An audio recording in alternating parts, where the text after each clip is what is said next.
I think connecting our child welfare services to community members is very important. I don't think we should be seen as a separate organization. We should be part of the community structure. And I do believe that our child welfare services are really meant to support and strengthen families. And I don't think we can do that just as a government entity. I think we need to do that in collaboration with the community. And I believe the advisory boards certainly help make that connection to the community. The advisory board members can serve really as a conduit, as a connection to the community. Think of the advisory board as caring volunteers who are connected to the community, but also care very much about the county human services and the children that are being served along with their families.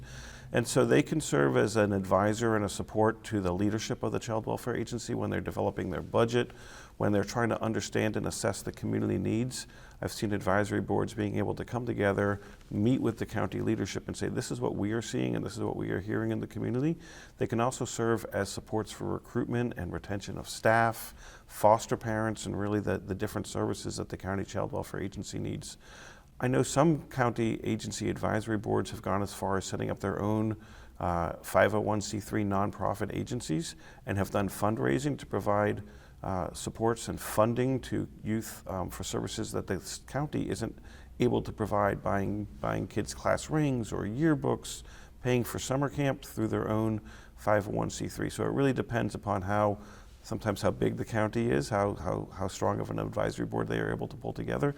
But really it's great potential for the advisory board to support the county agency, but ultimately that translates into supporting the children, youth, and families we're serving.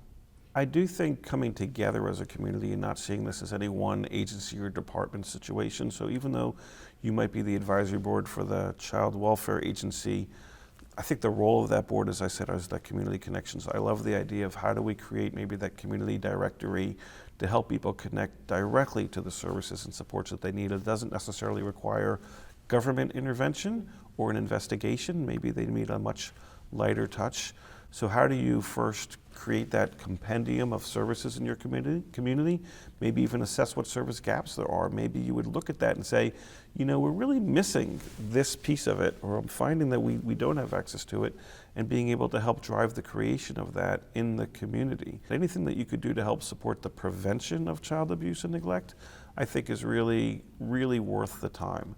Again, the idea that if we could support a family before maltreatment occurs, that would be a much better intervention, less costly, better for the family, better for the child, to prevent the abuse versus reacting to the abuse after it happens.